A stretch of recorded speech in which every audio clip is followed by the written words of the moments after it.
ஸ்ரீயப்பதியான சர்வேஸ்வரனால் மயன்வர மதிநலம் அருளப் பெற்றவர்கள் ஆழ்வார்கள். ஆழ்வார்களுக்குள்ளே தலைவரான நம்மாழ்வார் காட்டியருளுகிற வார்த்தை, கற்பார் ராமபிரானை அல்லால் மட்டும் கற்பரோ என்று காட்டுகிறார். அப்படியானால் கற்பதற்கு ராமபிரான், ராமபிரானுக்கு ஒரு அற்புதமான திருநாமம் உண்டு, தாசரதி என்னும்படியான திருநாமம். இந்த ஸ்ரீராமாயணத்திலே ஒரு அற்புதமான விஷயம் காட்டப்படுகிறது. இளைய பெருமாள் ராமபிரானுக்கு அழகிய கைங்கரியங்களை செய்து வந்தார்.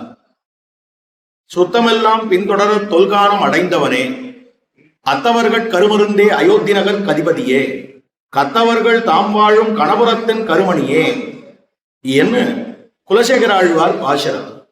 இதுல சுத்தமெல்லாம் பின்தொடர தொல்கானம் அடைந்தவனே என்று இந்த ஆழ்வார் சொல்லுகிறார். ஒரு கேள்வி வருது, காட்டுக்கு போறச்சே இளைய பெருமாள் மட்டும்தானே பின்னால போனார், அப்படி இருக்கிறச்சே எல்லோரும் பின்தொடர சென்றவனே, எல்லோரும் பின்தொடர சென்றவனேன்னு சொல்றாரு, சுத்தமெல்லாம் வரலையே, இளைய பெருமாள் மட்டும்தானே வந்தான் அப்படின்னு கேட்டால், இந்த நாட்டில் இருக்கக்கூடியவர்கள் பண்ணினார்களே அவ்வளவு கைங்கரியா, அது அனைத்தையா எந்த குறையும் இல்லாமல் பெருமாளுக்கு காட்டிலே இவர் ஒருவரே கைங்கரியம் பண்ணி இருக்கிறார். அதத்தான் அகம் சர்வம் கரிஷ்யாமி, அகம் சர்வம் கரிஷ்யாமின்னு வார்த்தை சொல்றார். அப்போ எல்லா அடிமைகளையும் செய்த இளைய பெருமாள், அந்த இளைய பெருமாள் பண்ணின கைங்கரியத்தினாலே இவா இல்லையே, இந்த வேலை நடக்கலையே, அமர்ந்திருந்தா அந்த வேலை நடந்திருக்குமே அப்படின்னு ஒரு எண்ணம் வருமோ இல்லையோ, அந்த எண்ணம் எதுவுமே இல்லையா. நாட்டுக்கும் காட்டுக்கும் வித்தியாசம் இல்லாமல் எல்லா கைங்கரியமா சரியாக நடந்தது பெருமாளுக்கு. அதனால இளைய பெருமாள் ஓட்டம் வந்ததே எல்லோரும் வந்தது போல இருந்தது. அதனால சுத்தம் எல்லாம் பின்தொடர தொல்கானம் அடைந்தவனே அப்படின்னு சொல்லப்பட்டது. இப்படி இளைய பெருமாள் நமக்கு பண்ணின கைங்கரியத்துக்கு பெருதல் உதவி கைமாறு என்ன கைமாறு பண்ண போகிறோம் அப்படின்னு யோசித்தான் பெருமான். அப்போதுதான் பெருமானுக்கு தோத்தித்து, ராமபிரானுக்கு தோத்தித்து, பெருமாளுக்கு தோத்தித்து, இளைய பெருமாள் ஓரூரு கொண்டு நமக்கு கைங்கரியம் பண்ணினார். நாம் இந்த இளைய பெருமாளுக்கு ஈரூரு கொண்டு கைங்கரியம் பண்ண வேண்டும், ஈரூரு கொண்டு கைங்கரியம் பண்ண வேண்டும்னு யோசித்தான் ராமபிரான். அதனால தான் அந்த ராமபிரான் தான் ஆழ்வானாகவும் அவதரித்தான், அந்த ராமபிரான் தான் ஆண்டானாகவும் முதலையாண்டானாகவும் அவதரித்தான். ஈரூரு கொண்டு இளைய பெருமாள் தான் எம்பெருமானாராக அவதரித்தார்.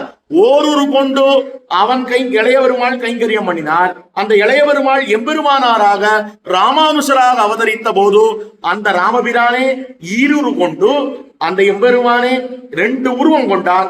ஒன்னு முதலையாண்டானாகவும் மற்றொரு உருவம் கூரத்தாழ்வானாகவும் கொண்டு அற்புதமான கைங்கரியம் பண்ணி இருக்கிறான்.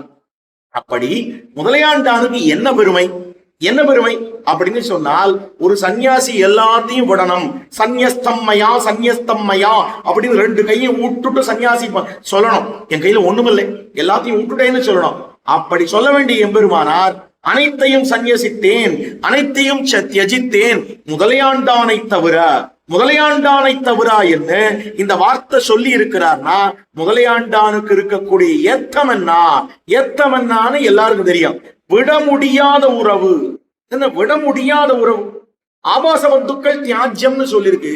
ஆனா இவரை விட முடியலையா, மருமகனை விட முடியலையான்னா, மருமகனை ஆபாச பந்துன்னு நினைச்சா தானே விட முடியும், இல்லையே. இவரால தான் பல விஷயங்களை நாம் பண்ண போகிறோம் என்று எம்பெருமானார் இவர் இல்லைன்னா தனக்கு ஒண்ணும் ஆகாது என்று நினைத்திருந்தார்னு சொன்னால் அது முதலையாண்டானுக்கு இருக்கக்கூடிய பெருமை. தன்னுடைய ஸ்ரீபாத தீர்த்தத்தை அங்க மிதுலசாலை கிராமத்துல எல்லாரும் கொடுத்திருக்க முடியும்.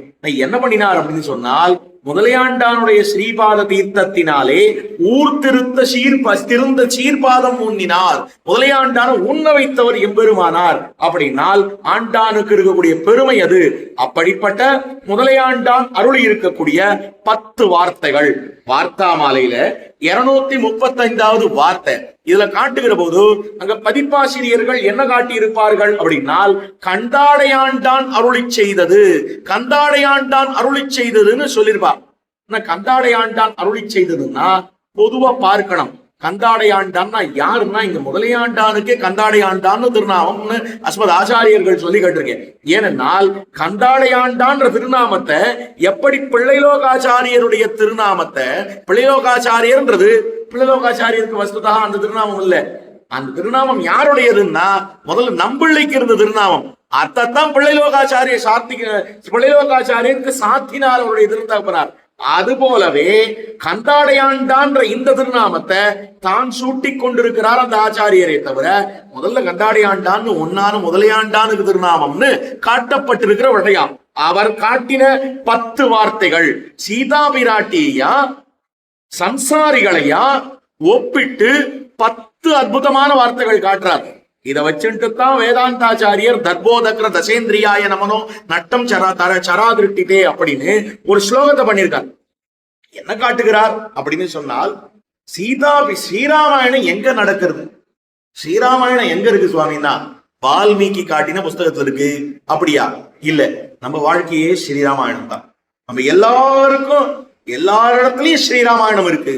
ஸ்ரீராமாயணத்தை தேடி வரங்கி வெளியில போகாது, நம்ம இடத்துலயே ஸ்ரீராமாயணம் இருக்குன்னு காட்டுறார். எப்படி அப்படின்னு சொன்னால், ஜீவாத்மாவையா பிராட்டியா சாமியம் காட்டி, இதனாலே பிராட்டியும் ஜீவாத்மாவும் சமா, ஜீவாத்மா படும் துயர்கள் எல்லாம் பிராட்டி பட்டு காட்டினாள் என்ன காட்டி இருக்கக்கூடிய வட்டயம். பிராட்டி இளைய பெருமாள் திருத்திரத்திலே அருளி செய்த வார்த்தை பெருமாள் திருவடிகளை அகற்றினார் போலே இவனுக்கு ததியாபராதம் எம்பெருமான் திருவடிகளை அகற்றும். முதல் வார்த்தை. பிராட்டி என்ன பண்ணினா, மான் போகணும்னு கேட்டான். பொன்மான் பின்னால போய் ராமபிரான போய் நீ போய் என்ன பிடிச்சிட்டு வா, இந்த மான் போகணும்னு கேட்டான். ராமபிரான் போனான். அப்பொழுது மாரீசனானவன் என்ன பண்ணுகிறான், அந்த பொன்மானானவன் என்ன பண்ணுகிறான்னா ஓன்னு குரல் எழுப்புறான். ராமபிரான போலவே குரல் எழுப்புறான். இங்க பயந்து விட்டா சீதா பிராட்டி. அண்ணனுக்கு என்ன ஆயிடுத்து என்று பார்த்து வா அப்படின்னு சொல்றான். அண்ணா என்ன சொல்லியிருக்கார், இங்க நகரக்கூடாதுன்னு சொல்லியிருக்காரு, நான் போறதா இல்லே அப்படின்னு சொல்றான் இளைய பெருமாள். ஆனா இளைய பெருமாளுக்கு நன்னா தெரியும், இது மாயம் செய்வதற்காக செய்தது, பிராட்டிய பயமுறுத்துறதுக்காக பண்றது அப்படின்னு தெரியும். அதனால அவன் சொல்றான், இல்ல நான் போறதா இல்லைன்னு சொல்றான். அப்பொழுதோ சீதா பிராட்டி ஒரு குரூரமான வார்த்தையை சொல்லுகிறாள். சீதா பிராட்டியினுடைய வார்த்தை அங்க அதிக்ரூரமா இருந்தது. ஓஹோ, உன்னுடைய அண்ணன் இல்லாத சமயத்திலே நீ என் மேல் ஆசைப்பட்டாய் போலும். இந்த ஒரு வார்த்தை சொல்றான்.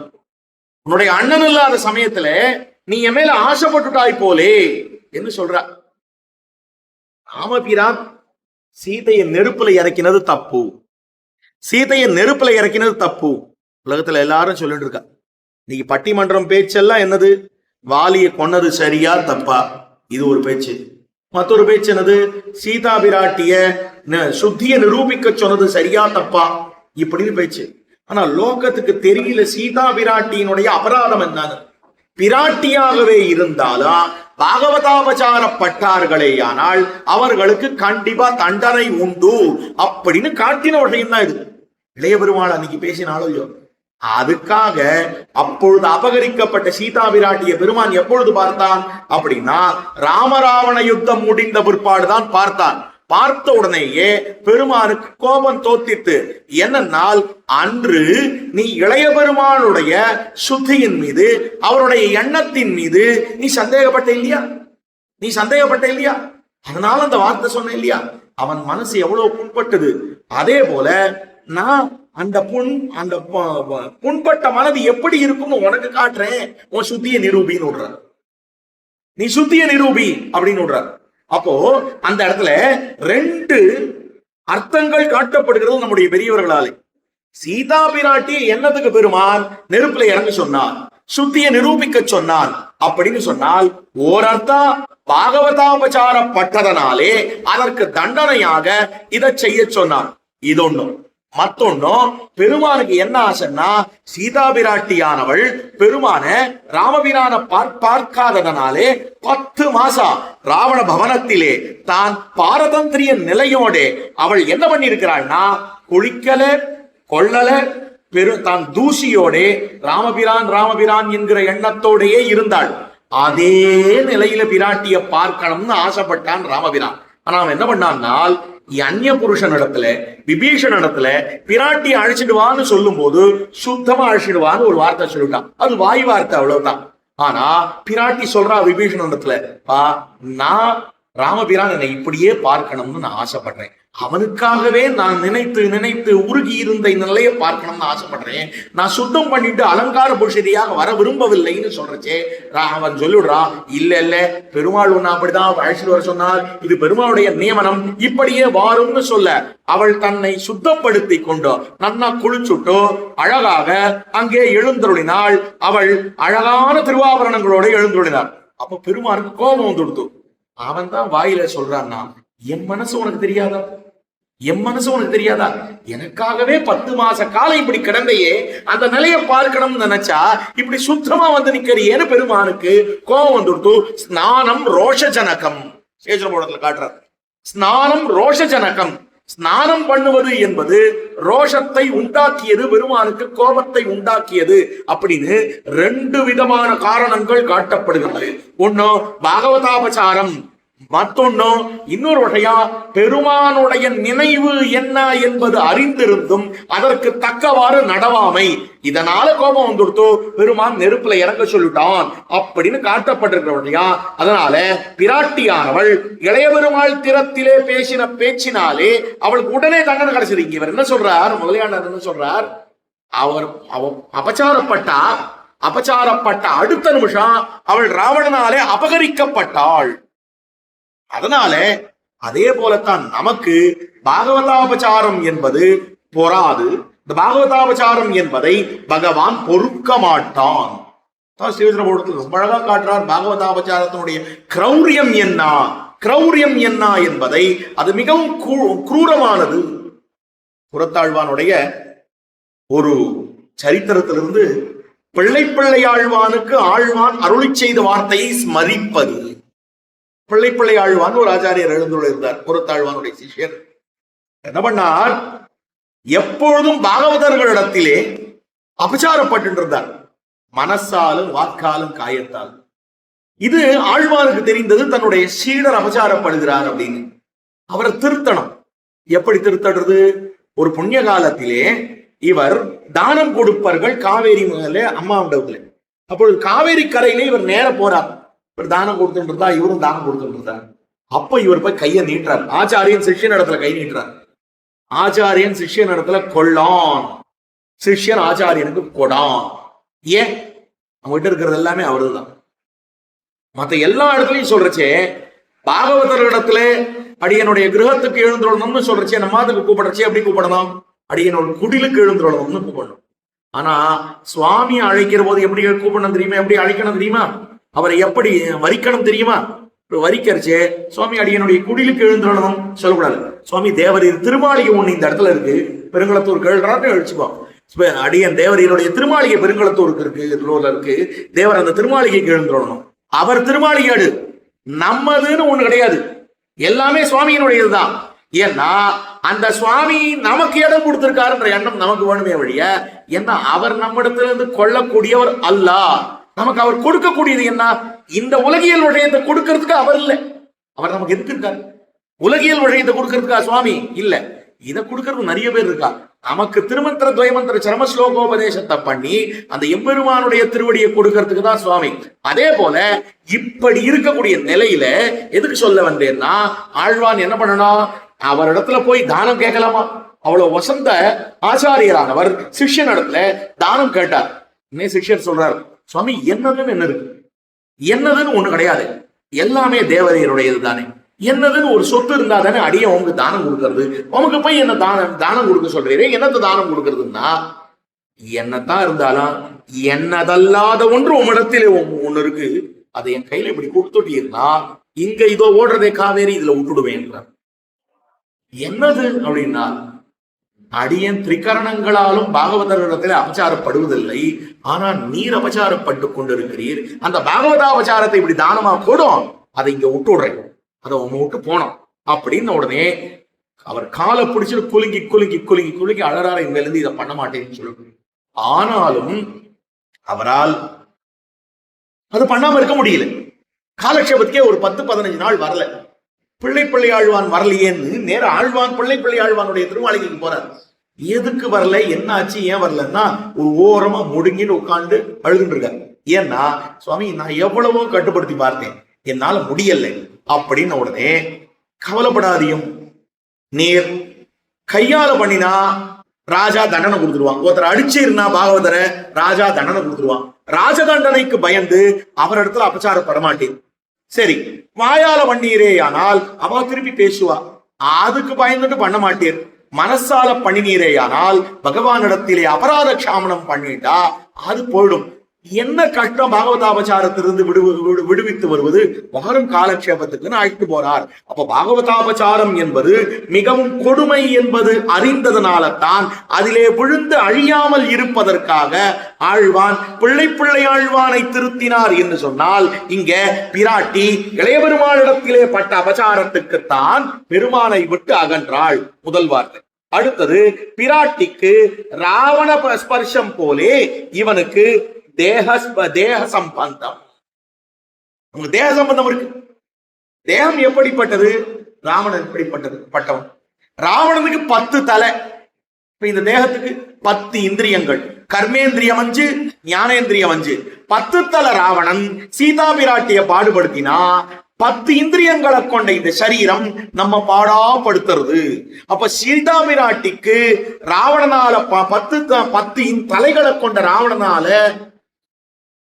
அவன் பாடுபடுத்தினான். நமக்கு 10 இந்திரியங்களை கொண்ட சரீரத்துடைய சம்பந்தம் நம்மை இப்படி பாடுபடுத்துகிறது. அடுத்தது, பிராட்டிய என்ன பண்ணினார்கள் அப்படின்னு சொன்னால், பிராட்டிக்கு தர்ஜன பர்ச்சனாதிகளை பண்ணின ராட்சசிகள் சகவாசம் போலே இவனுக்கு களத்திர புத்திராதிகள் சகவாசம். தாயே தந்தை என்னும் தாரமே கிளமக்கள் என்னும் நோயே பட்டொழிந்தேன். மாரநேரி நம்பி ஐவரில் 4 மூவரில் முற்பட்டவர் சகஜரோடே சந்தேகியாமல் புராணாசமாக செய்த புத்திர கிருத்தியம். மாரநேரி நம்பின்னு ஒருத்தர் இருந்தார். அவர் அந்தணர் அல்லாதவர். அவருக்கு பிரம்மவேத சம்ஸ்காரம் பண்ணக்கூடாது. அதை பண்ணினார் பெரிய நம்பிகள். மாரநேரி நம்பி சரமதசை பரமவதிக்கிறதுக்கு முன்னால சொல்லக்கூடிய வார்த்தை, பெரிய நம்பிகளை கூப்பிட்டு, இந்த உடம்பு இருக்கே, இது ஆச்சாரியரான ஆளவந்தாருக்கு பலவிதமான கைங்கரியங்களிலே ஈடுபடுத்தப்பட்ட உடம்பு, இது புனிதமானது. இதை கொண்டு போய் ஆபாச பந்துக்களிடத்திலே கொடுத்து விடாதே, தேவர்களுக்கிடும் புராணாசத்தை நாய்க்கிடாதே கொள்ளீர். இது எப்படிப்பட்டதுன்னா தேவர்களுக்கு இடும்படியான அவிர்வாகம். அது நாய்க்கிடாதே கொள்ளீர். மானிடவர்க்கென்று வெச்சுப்படில் வாழகில்லேன் அப்படின்ற மாதிரி இவர் சொன்னார். அவர்கிட்ட கொடுத்துடாதீங்க அப்படின்ன உடனே இவரே அந்த திருமேனிக்கு, அவருடைய மாரநேரி நம்பி சரமதசையில அவர் பரவவைத்த பிற்பாடு அவருடைய திருமேனிக்கு என்ன பண்ணினார் அப்படின்னா பிரம்மவேத சம்ஸ்காரம் பண்ணினார். இந்த பிரம்மவேத சம்ஸ்காரம் பண்ணின பிற்பாடு அங்க ஒரு கேள்வி எழுந்தது அந்த ஊர்ல. இவர் வர்ண தர்மத்தை மீறிவிட்டார், இவர் வர்ண தர்மத்தை மீறிவிட்டார் அப்படின்னு ஒரு கேள்வி ஸ்ரீரங்கத்தில். எல்லாரும் போய் எம்பெருமானார் இடத்துல, உன் ஆச்சாரியன் என்ன பண்ணார் தெரியுமா, இந்த மாதிரி பண்ணார் அப்படின்னு சொன்ன உடனே எம்பெருமானார், சுவாமி இந்த மாதிரி ஒரு பிரஸ்தாபம் வருதே, என்ன பண்றது அப்படின்னு கேட்கிறார். அப்பதான் ஆழ்வார் சாதித்த பயிலும் சுடரொளியும் நெடுமார்க்கடிமையும் கடலோசையும், கடலோசையாது பயிலும் சுடரொளியிலும் நெடுமார்க்கடிமையிலும் பாகவதர்களுடைய சேஷத்துவம், பாகவத சேஷத்துவம், பாகவத பாரம்பரியம் இதெல்லாம் சொல்லியிருக்கே, இது என்ன கடலோசையா இருக்கு? இல்ல, அடியன் தான் ராமபிரானோட வசந்தவனா, இவர் தான் ஜட்டாயுவோட தாழ்ந்தவன். ஜட்டாயுக்கு ராமபிரான் பண்ணலையா? ஜட்டாயு ராமபிரானுக்கு பண்ணின பிரம்மவேத சம்ஸ்காரம் பிரமாணம் இல்லையா? இல்லைன்னா தர்மபுத்திரர் விதுரருக்கு பண்ணின பிரம்மவேத சம்ஸ்காரம் பிரமாணம் இல்லையா? அத பிரமாணமாக கொண்டுதான் நான் இவருக்கு பண்ணினேன் அப்படின்னு சொன்ன உடனே எல்லாரும் சப்த நாடி அடங்கி போகுது. அவர் வாயாலேயே பதில் வர வைக்கணும்னு பார்த்தார். அப்படி இந்த ஆபாச பந்துக்கள் எதுக்காக சொன்னேன்னா, நாய்க்கிடாதே கொள்ளீர்னு சொன்னாரோ இல்லையோ, ஆபாச பந்துக்கள் மீளவும் மீளவும் மீளவும் நம்மை இந்த சம்சாரத்திலே இழுத்து கொண்டு செல்லக்கூடியவர்கள். பெருமாள் சேவிக்கணும்ன்ற சேத்தா பெருமாள் சேவிக்கணும்ன்ற சேத்தா பேத்திய ஸ்கூலுக்கு கொண்டு விட வேண்டியிருக்கு இல்லையா? ஸ்கூலுக்கு கொண்டு விட வேண்டியிருக்கு, இல்லைன்னா யாருக்காவது ஃபீஸ் கட்ட வேண்டியிருக்கு, இல்லைன்னா யாராவது போன் பண்ணி நீங்க ஏன் அங்கெல்லாம் போற, நாளைக்கு போய்க்கலாம், இந்த சீரியல்ல ரொம்ப முக்கியமான கட்டம் இருக்கு பார்த்துடும் அதையும் சொல்றா. ஆபாச பந்துக்கள் இதெல்லாம் பண்ற காலேஜ் இன்னைக்கு இது நடக்கிறதா இல்லையா? ஆபாச பந்துக்கள் தியாஜ்யம், அதையும் மீறி இவ்வளவு பேர் வந்திருக்கீங்கன்னா அது பெரிய விஷயம். அப்போ ஆபாச பந்துக்கள் தியாஜ்யம் அப்படின்னு காட்டப்பட்டிருக்கிற விஷயம். அதத்தான் இந்த இடத்துல ஆபாச பந்துக்கள், அதாவது பிராட்டி எப்படி ராட்சசிகள் பாடாப்படுத்தினாலோ அது போல நமக்கு ஆபாச பந்துக்களாக இருக்கக்கூடிய புத்திர களத்ராதிகள் பிள்ளைகளும் மனைவி மக்களும் நம்மை பாடாகப்படுத்தி இழுக்கிறார்கள். மேல எழுந்து அந்த காலத்துல எல்லாம் நம்ம பார்த்தோம், ஏன்னா ஒரு சுழல்ல மாட்டிட்டாள்னா அவ கையை தூக்கி மேல வரணும் மேல வரணும் மேல வரணும்னு நினைச்சாலும் அடியில பிடிச்சு இழுப்பா. அது மாதிரி சம்சாரத்துல இருந்து மேல வரணும் மேல வரணும் மேல வரணும்னு நினைச்சாலா நம்முடைய பந்துக்கள் நம்மளை பிடிச்சு இழுத்து விடுறா, இப்படி கீழே பிடிச்சு இழுத்து விடுறா. அப்படி இருக்கிறது என்னது, சாத்துமருக்கு போனோம்னா அன்னைக்கு முகூர்த்தமாச்சே, அந்த முகூர்த்தத்துக்கு போலன்னா அவர் வைவரே, சாத்துமரை அடுத்த வருஷம் கூட பாத்துக்கலாம், எவ்வளவோ பார்த்திருக்கோம் நம்ம இல்லையா? அப்படி இருக்கிறச்சே இந்த மாதிரி ஆபாச பந்துக்கள் நம்மளை பிடிச்சு இழுத்து விடுறா. அடுத்தது பிராட்டிக்கு மாரீச்ச தரிசனம் போலே இவனுக்கு விஷய பிராவண்யம், அதாவது எப்படிப்பட்டவன் அப்படின்னால் விஷயப்பிரவணனாய் இருக்கக்கூடியவன், விஷயங்கள் பின்னாடி போகக்கூடியவன். அதாவது தியாயத்தோ விஷயான் பும்சான் சங்கஸ்தேஷோ பஜாயதே, கண்ணன் சொல்றான் விஷயங்கள் நம்மை தன்னிடத்திலே ஈர்த்துக் கொள்கின்றன. எப்படி ஈர்த்துக் கொள்கின்றன? மெய் வாய் கண் மூக்கு செவி, இந்த 5 இந்திரியங்கள் இருக்கு. இந்த 5 இந்திரியங்கள் தேரிலே பூட்டப்பட்ட சரீரம் என்னும்படியான தேரிலே பூட்டப்பட்டிருக்கிற குதிரை. இந்த இந்திரியங்களை கட்டுப்படுத்துறது எது அப்படின்னா மனசு. இந்த ஆத்மா மனசு என்கிற கயிறை கொண்டு இந்த இந்திரியங்களை கட்டுப்படுத்தணும். ஆனா ஆத்மா மனசு அப்படியே விட்டுடுத்துன்னு வச்சுக்கோ, இந்த மனசு என்ன பண்றது, அது இது பின்னாடி போயிட்டு இருக்கு. மனசு தான் இதை கட்டுப்படுத்தணும், ஆனா இது மனசு இதனுடைய கட்டுக்குள்ள இருக்கு. என்ன பண்றது, ஒண்ணுமே இல்லை. போறோம், ஐயோ பாரோம், ரொம்ப கலர் கலரா இருக்கு, அதை பார்த்த உடனே எடுத்துக்கணும்னு தோன்றது. அடுத்து வாசனை வேற வருது, இன்னைக்கு ஐயோ இன்னைக்கு ஏகாதசி ஆச்சே, பரவாயில்ல இன்னைக்கு ஒரு நாள் இருந்தா என்ன தப்பு அப்படின்னு தோத்தி போடுறது. அடுத்தது நமக்கு ஒண்ணுமில்லை, மற்றதெல்லாம் விட்டுடுங்க, இந்த உலகியல் விஷயத்தையே பார்ப்போமே, உலகியல் விஷயத்தையே பார்ப்போமே.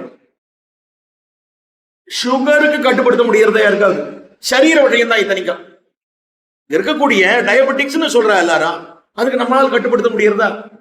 கண்ணுக்கு முன்னாடி ஷீரான வச்சிருந்தா இன்னைக்கு ஒரு நாள் தப்பு இல்லை சாப்பிடலான்னு யாரோ ஒருத்தர் வந்து கொடுத்துருவாரு, போக்கியமா இருக்கு, இன்னும் கொஞ்சம் செய்யலாம் ஒன்னும் ஆகாது, 2 மாத்திரையா போட்டுப்போம், கொடுத்து விடுறாரா இல்லையா? இதெல்லாம் நடக்கிறது. அப்போ அதுக்கே நம்மளால கட்டுப்படுத்த முடியலையே. கண்ணு பார்க்கிறது, வாசனை வேற கமகமன் இருக்கு, சொல்றவர் வேற அதனுடைய பிரபாவத்தை ரொம்ப அழகா சொல்றார், சாப்பிடணும்னு தோன்றது. அப்ப இந்த சரீரத்தை வளர்க்கறதுல இந்த விஷயாந்தரங்கள் பின்னால மனசு மீளவும் மீளவும் மீளவும் மீளவும் போய் அலைவாய்கிறது.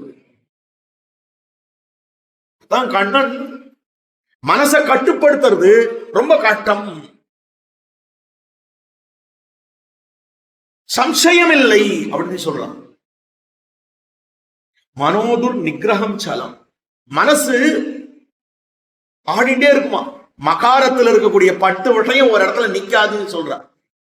மனசு, மானினி, மர்க்கட்டம் முதலான விஷயம், மர்க்கட்டம்னா குரங்கு, கர்ப்பம் மிக்க இருக்கக்கூடியவன், மனசு, மீன், இது எல்லாமே இது மாதிரி 10 விஷயங்கள் ஒரு இடத்துல நிக்காதுன்னு சொல்லப்படுறது.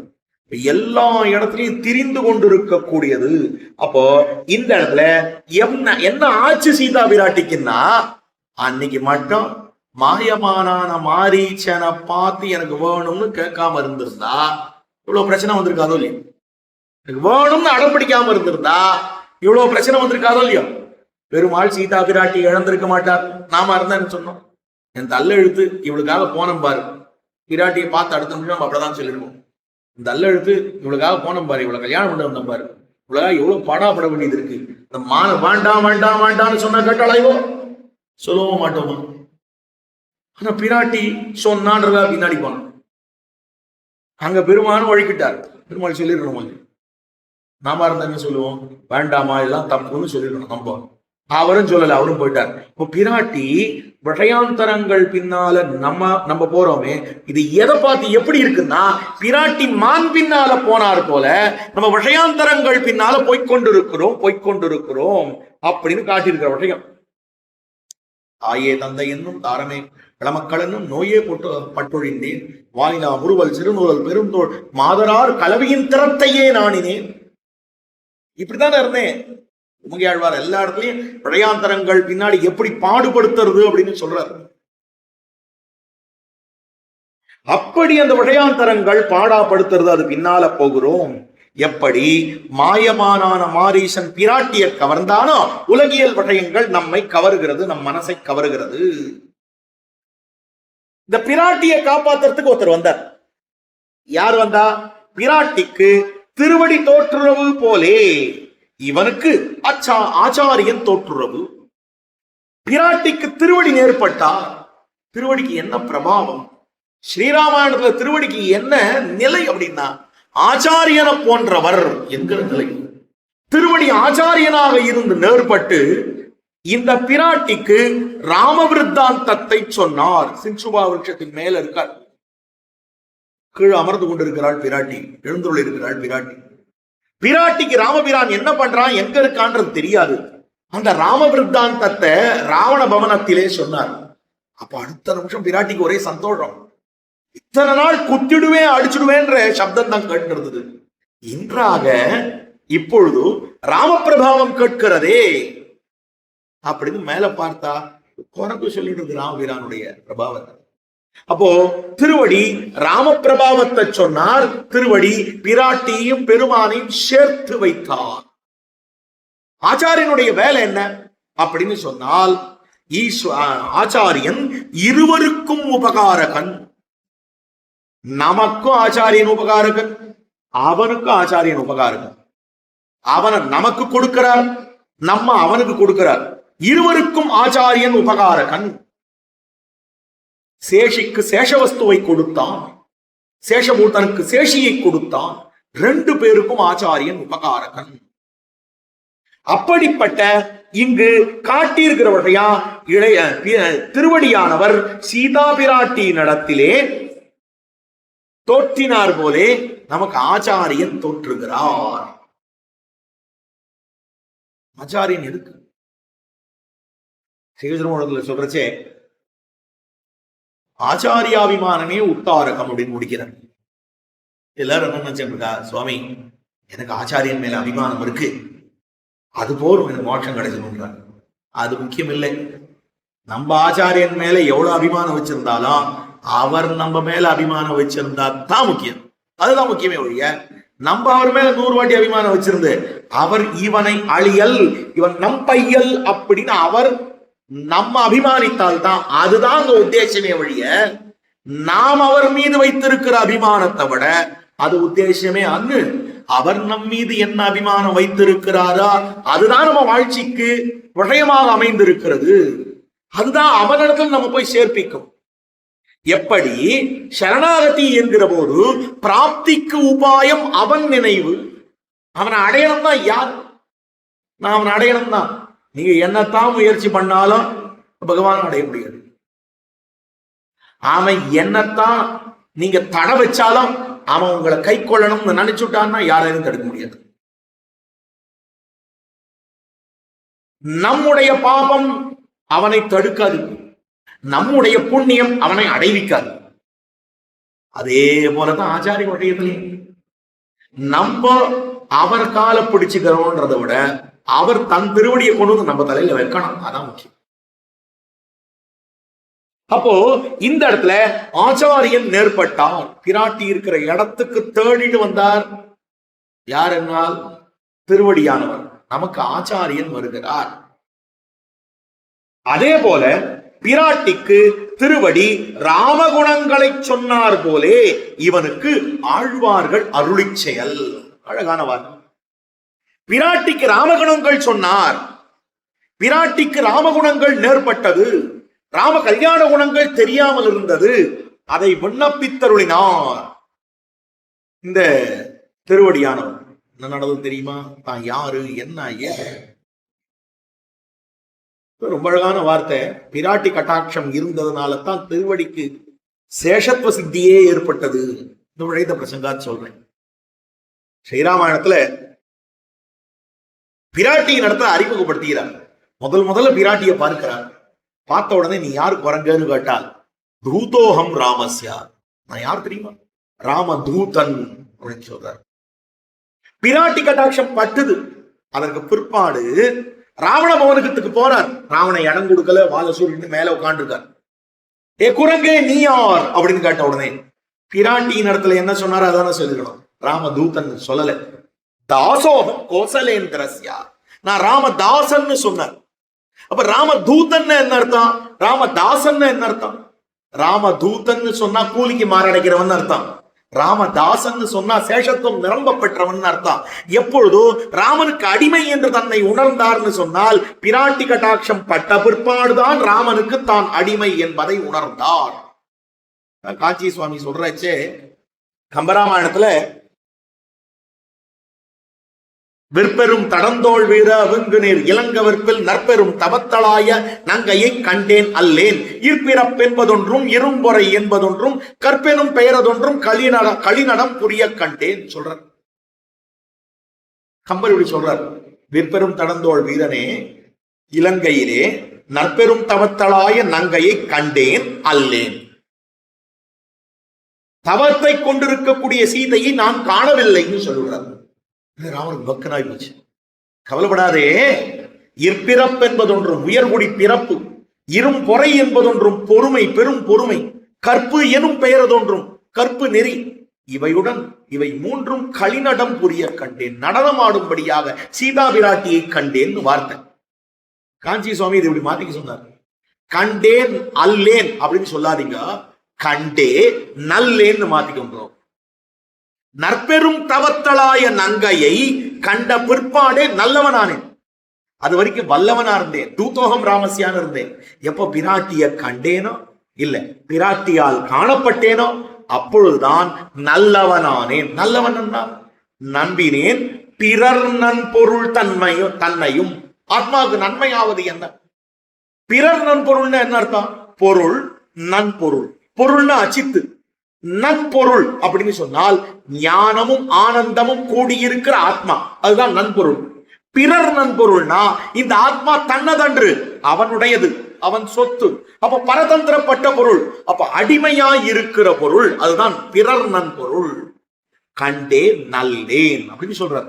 அப்ப அந்த சேஷத்துவம் பிராட்டியால் இவருக்கு ஏற்பட்டது என்ன? இந்த பிரசங்கால் இந்த வழித்த விண்ணப்பித்தேன். அப்போ பிராட்டிக்கு ராமகுணங்களை சொன்னார்.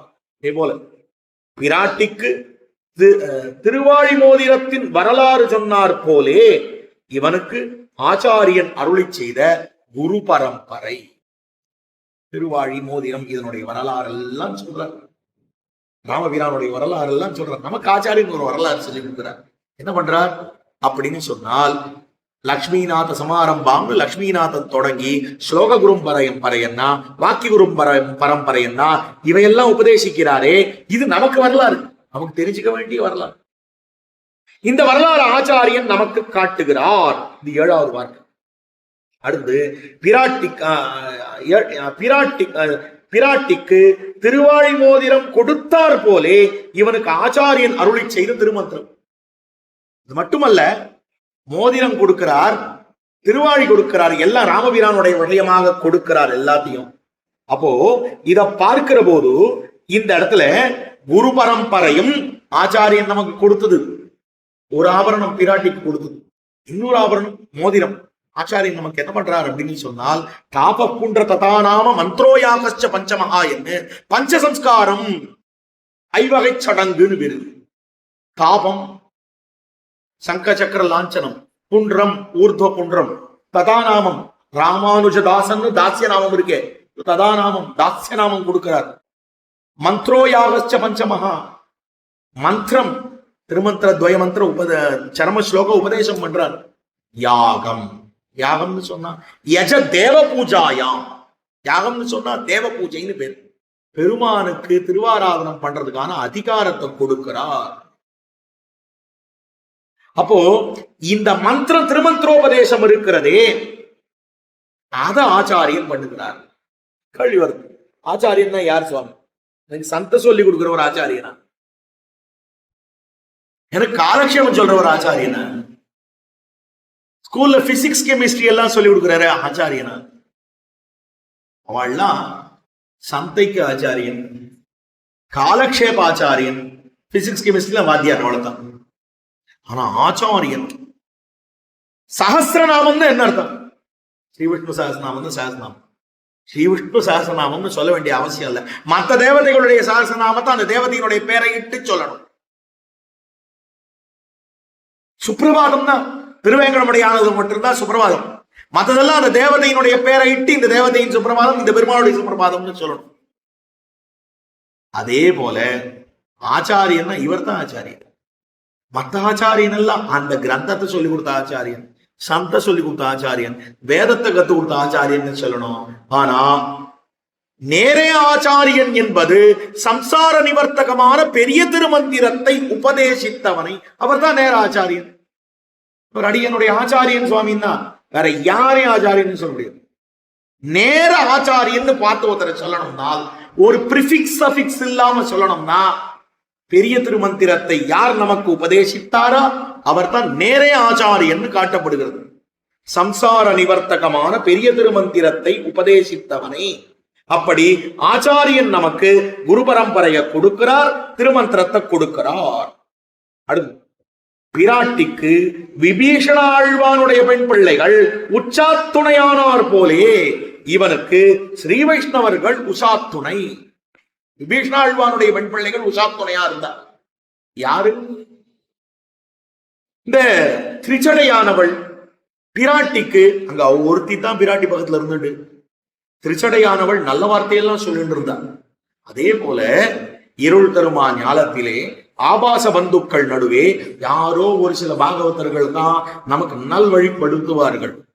அப்படி அங்கு ஸ்ரீராமாயணத்துல எப்படி பிராட்டிக்கு திரிச்சடைய போல நமக்கு இங்க ஸ்ரீ வைஷ்ணவர்கள் ராமனை நினைவுபடுத்தி கொண்டிருக்கிறார்கள்.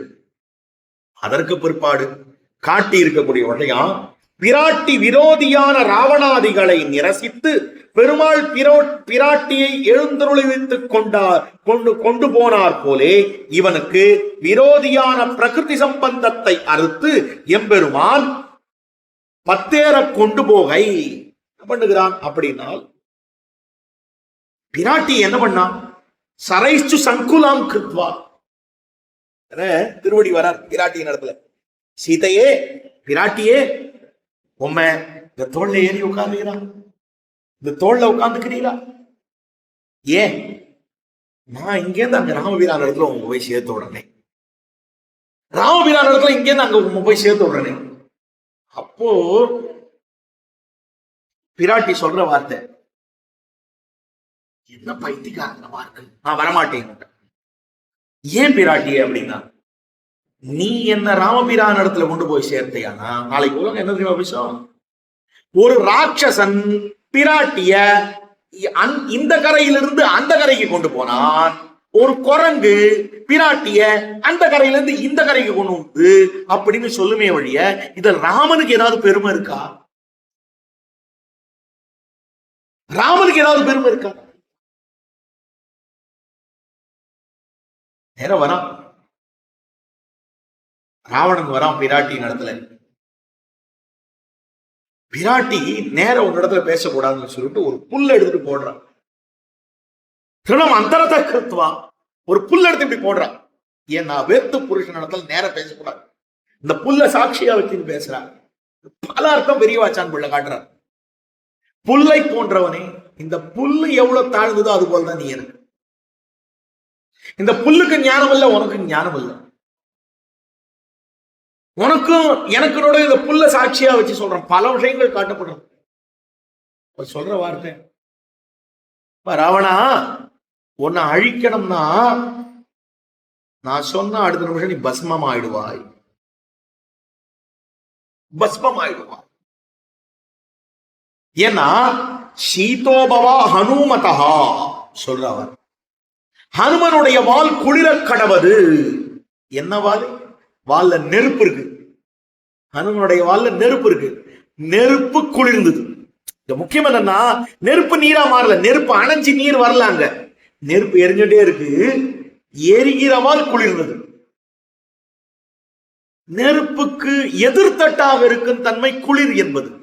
பிராட்டியினுடைய வார்த்தையினாலே அங்க வால் குளிர்ந்ததுன்னு சொன்னா பஸ்மீபவான்னு சொல்லியிருந்தாரு, தத்தோபவான்னு சொல்லியிருந்தாரே, ஆனால் அடுத்த நிமிஷம் ராவணன் பஸ்மம் ஆயிட்டு இருப்பான். வேற எந்த சந்தேகம் அங்க வேண்டாம். அப்படியானால் இங்க ராவணனை பார்த்து சொல்ற, அசந்தேசியாத்து ராமஸ்ய தபசச்ச அனுபாலனாத் நத்வா குர்மி தசக்ரீவ பஸ்ம பஸ்மார்ஹ தேஜசா. ஏ ராவணா, நான் ஒரு நிமிஷம் ஒரு வார்த்தை சொன்னேனேயானால் நான் பஸ்மமாக்கி விடுவேன். ராமபிரானுக்காக நான் பண்ண மாட்டேன். ராமபிரான் அங்கிருந்து இங்கு வந்து தன்னுடைய அம்பு கூட்டங்களாலே இவ்விடத்தை நிறைத்து என்னை கைதூக்கி போக போனும். அதுதான் உபாய அதிகாரிகளை சேவஜன பவனத்தில் காட்டுற போது 3 அதிகாரிகள் காட்டப்படுகிறார்கள். பிராட்டி, திரௌபதி, திருக்கண்ணமங்கையாண்டான். உபாயத்துல பிராட்டியை போலே, திரௌபதியை போலே, திருக்கண்ணமங்கையாண்டானை போலே இருக்கவன். பிராட்டி ஸ்வசக்தியை விட்டாள், திரௌபதி ஸ்வலஜ்ஜையை விட்டாள், திருக்கண்ணமங்கையாண்டான் ஸ்வ வியாபாரத்தை விட்டான். பிராட்டி ஸ்வசக்தியை விட்டாள். இருந்தது சக்தி, எரிச்சிடுவேன்னு சொன்னா, ஆனா எரிக்கலையே. எரிக்க முடியும்னு சொன்னா எரிக்கலையே.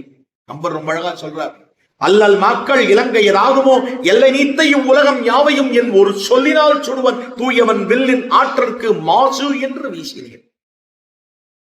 உன்னை எரிக்கணும்னா, உன்னை அழிக்கணும்னா என் ஒரு சொல் போரும். ஆனால் ராமனுடைய வில்லாற்றலுக்கு மாசுன்றதுனால என்னுடைய சொல்லாற்றலை குலைத்துக் கொண்டேன். எனக்கு சக்தி இருக்கு, ஆனா பிராப்தி இல்லைன்னு அர்த்தம். சக்தி வேறு, பிராப்தி வேறு. சக்தி வேறு, பிராப்தி வேறு. ஆச்சாரி சின்ன குழந்தை இவரு இருக்கார், 12 வயசு தான் அவருக்கு, 12 திருநட்சத்திரம் ஆறுது. இவர் பெரியவர், எனக்கு ஞானம் இருக்கு, சக்தி இருக்குன்றதுக்காக, ஞான சக்தி இருக்குன்றதுக்காக ஆச்சாரியனை அவமதித்து பேச முடியுமா? வாடா போடா பேச முடியாது. சக்தி இருந்தாலும் பிராப்தி இல்லைன்னு அர்த்தம். நமக்கு ஸ்வரூபம் இல்லையே, நம்முடைய தன்மை இல்லையே. அப்போ இந்த சக்தி இல்லாததுனால தான் பெருமானே உன் காலை பிடிச்சுக்கிறேன், எல்லாத்தையும் விட்டு உன் காலை ஏன் தெரியுமா பிடிச்சுக்கிறேன்? உங்ககிட்ட சரணாகத்தின்னு வந்து ஏன் தெரியுமா? ஏன் உங்ககிட்ட சரணாகத்தின்னு வந்தேன் தெரியுமா? ஏனென்றால் என்னால முடியாது, எனக்கு ஞானமும் கிடையாது, என்னால சக்தியும் கிடையாது, எனக்கு ஞானமும் கிடையாது அப்படின்னு சொல்ற. ஞான சக்திகள் ரெண்டுமே கிடையாது எனக்கு, அதனால நான் உன் காலை பிடிச்சுக்கிறேன். என்னாலும் அப்படின்னு என்ன அர்த்தம்? பிராபகாந்தர பரித்தியாகத்துக்கும் அஜ்ஞான அசக்திகளன்னு ஸ்வரூப விரோதமே பிரதான ஹேது. கர்ம ஞான பக்திகளை விட்டுட்டேன். ஏன் அதை விட்டேன்? நீதான் எனக்கு வழி. எனக்கு கர்ம யோகம் பண்ண தெரியாது, ஞான யோகம் பண்ண தெரியாது, பக்தி யோகம் பண்ண தெரியாது, அதனால உன் காலை பிடிச்சுட்டேன். அதெல்லாம் எனக்கு தெரியாது, எனக்கு சக்தியும் கிடையாது அப்படின்னு அவன் காலை பிடிச்சிட்டோமே. ஆனால் அங்க ஒரு பிரச்சனை இருக்கு. என்ன பிரச்சனை இருக்கு? ஒருவேளை உங்களுக்கு கர்மமோ ஞானமோ பக்தியோ அடிய கர்மமோ ஞானமோ பக்தியோ இது உங்களுக்கு தெரிஞ்சு கொடுத்தான, இந்த ஜென்மத்துல இல்ல அடுத்த ஜென்மத்துல உங்களுக்கு சக்தி வந்து கொடுத்தான. கர்ம ஞான பக்திகள் இது உங்களுக்கு தெரிஞ்சு கொடுத்தானா, சக்தி வந்து கொடுத்தானா, அப்ப நீ வேண்டாம் தள்ளி வச்சிடுவோம் இல்லையோ. சக்தி இல்லாததுனால உங்ககிட்ட வந்து நிக்கிறேன், ஞானம் இல்லாததுனால உன் காலில் வந்து நிக்கிறேன். அப்ப ஞானமும் சக்தியை நான் கொடுத்துட்டேனேனா என்னை விட்டு விலகி போயிடுவேன் தானே அர்த்தம். அப்போ ஞானமோ சக்தியோ அவன் காலை பிடிச்சுக்கிறதுக்கு காரணம் இல்ல, நமக்கு பிராப்தி இல்லை. ஞானம் இருந்தாலும் சக்தி இருந்தாலும் நாம் அவனுடைய சொத்து, சொத்தை காப்பாது அவனுடைய உரிமை. அதனால் இந்த சக்தியின் ஞானத்தையும் பயன்படுத்த கூடாது. ஏன் பயன்படுத்தக்கூடாதுன்னா, அவன் சுவாமி, நாம் அவனுக்கு அடியவன், அவனுடைய சொத்து என்கிற பாரதந்திரியம் என்று சொல்லப்படுகிற உடைமை என்கிற நிலைக்கு எதிர்த்தட்டாக அமைந்திருக்கிறது. சம்பிரதாயத்துல எல்லாமே ஸ்வரூபத்தை கொண்டுதான், அது ஒண்ணுதான் யாட்ஸ்டிக். திருமந்திரம் ஒண்ணுதான் யாட்ஸ்டிக். அதுல சொல்லப்பட்டிருக்கிற ஸ்வரூபம் தான் யாட்ஸ்டிக். அந்த ஸ்வரூபானுரூபமாகத்தான் உபாயம் இருக்கணும். நமக்கு நம் ஸ்வரூபம் அல்ல. அதாவது நிறைய நேரத்தில் அடியனுடைய தப்பு நான் சொல்லுவேன், நீ இதை பண்ணக்கூடாதா, இப்படி கேட்கக்கூடாதா, வாழ அப்படி கேட்கக்கூடாது, நம்ம ஸ்வரூபம் இல்லையே அப்படின்னு. ஸ்வரூபம்னா நம்முடைய தன்மை என்ன, ஆத்மாவின் தன்மை, அவனுக்கு உடைமை. இதை உணர்ந்திருந்தவள் சீதா பிராட்டி. அதை உணர்ந்திருந்ததனாலே ஸ்வசக்தியை விட்டாள். அவன் சக்தியை விட்டுட்டா. ராமபிரானை எதிர்பார்த்திருந்தா, ராமபிரான் வந்தான். தன்னுடைய அம்பு கூட்டங்களாலே இந்த இலங்கையை அழித்தொழித்தான். கம்பர் ரொம்ப அழகான வார்த்தையை சொல்றார். எப்படி அம்பு கூட்டங்களால் அழித்தொழித்தான் தெரியும்? ஆனை 1000 தேர் 10,000 அடல் பதி 1 கோடி, சேனை காவலர் 1000 பேர்படின் கபந்தம் ஒன்று எழுந்தாடும், காணம் 1000 கபந்தம் நின்றாடின் கவின்மணி கணில் என்றும் ஏனையம்மணி 7.5 நாழிகை ஒலித்தது இனிதன்றே. பெருமாளுடைய கோட்டத்துல ஒரு மணி இருக்கும். 1000 யானை, 10,000 தேர், தேர் 10,000, அடல் பரி 1 கோடி, குதிரைப்படை 1 கோடி, சேனை காவலர் 1000 பேர். இவா அழிந்தா 1000 பேர் படின் கபந்தம் ஒன்று எழுந்தாடும், ஒரு பேய் எழுந்தாடும். காணம் 1000 கபந்தம் நின்றாயின் ஆடி, 1000 பேய் எழுந்தாடினா இவனுடைய கோதண்டத்துல இருக்கிற மணி ஒரு தரம் கணில் அப்படின்னு அடிக்கும். ஆனா அந்த மணி ஏனையம் மணி 7.5 நாழிகை ஒலித்தது. கணில் கணில் 7.5 நாழிகை ஒலித்ததுன்னு சொன்னா அது இனிது. இப்படி அழித்து ஒழித்து சீதா பிராட்டியை கை கொண்டான். அதே போல சம்சாரம் என்னும்படியான இந்த சாகரத்திலே சீதா பிராட்டி ஒரு சாகரத்து நடுவுல இருந்தா, லவண சாகரத்து நடுவுல, நம்ம சம்சார சாகரத்து நடுவுல இருக்கோம். சீதா பிராட்டி 10 தலை ராவணன் கிட்ட மாட்டின்னு இருந்தா, நம்ம 10 இந்திரியங்கள் கொண்ட சரீரத்து நடத்துல மாட்டின்னு இருக்கான். சீதா பிராட்டிய பிரித்தது எது அப்படின்னா அவளுடைய பாகவதாபச்சாரம், இளைய பெருமாள் இடத்துல பட்டாபச்சாரம். நம்ம பெருமாள் இடத்துல பிரிக்கிறது எது, அழிக்கிறது எதுன்னு சொன்னா நம்முடைய பாகவதாபச்சாரம். பிராட்டி விஷயாந்தரம் பின்னாடி போனா, அதாவது மாயவான் மாரீச்சன் பின்னாடி போனா, நம்ம விஷயாந்தரம் பின்னாடி போறோம். அந்த பிராட்டியானவள் இந்த ராவண பவனத்தில் ராம பிரபாவம் தெரியாமல் இருந்தால், நாம் பகவத் பிரபாவம் தெரியாமல் இருக்கிறோம். பிராட்டிக்கு ஹனுமன் நேர்பட்டான், நமக்கு ஆச்சாரியன் நேர்படுகிறார். பிராட்டிக்கு ஹனுமன் ராமாங்கிதமான அந்த மோதிரத்தை கொடுத்தான். ஆச்சாரியனானவர் நமக்கு பகவதங்கிதமான திருமந்திர துவயமந்திர சரம ஸ்லோகங்களை கொடுக்கிறார். ராமபிரான் பிராட்டிய காப்பதற்காக அம்பு கூட்டங்களாலே இந்த ராவணாதிகளை அழித்தொழித்து பிராட்டியை கை கொண்டார். அதே போல பெருமானானவர் நம்மை இந்த சம்சார சாகரத்திலே பாப புண்ணியங்களை அழித்தொழித்து தன்னிடத்திலே கை கொள்ளுகிறார் என்னும்படியான இந்த 10 வார்த்தைகள் தான் முதலையாண்டான் 10 வார்த்தைகள்னு வார்த்தா மாலையில காட்டப்பட்டிருக்கு. இப்படிப்பட்ட இந்த விடயத்தை இந்த முதலையாண்டான் திருமுன்பும், அந்த முதலையாண்டான் திருமுன்பும், இந்த முதலையாண்டான் திருமுன்பும் சுவாமியினுடைய நிர்ஹேதுக கட்டாட்சத்தினாலே இவ்வார்த்தை சொல்ல வேணும் என்று சுவாமியினுடைய நியமனம்.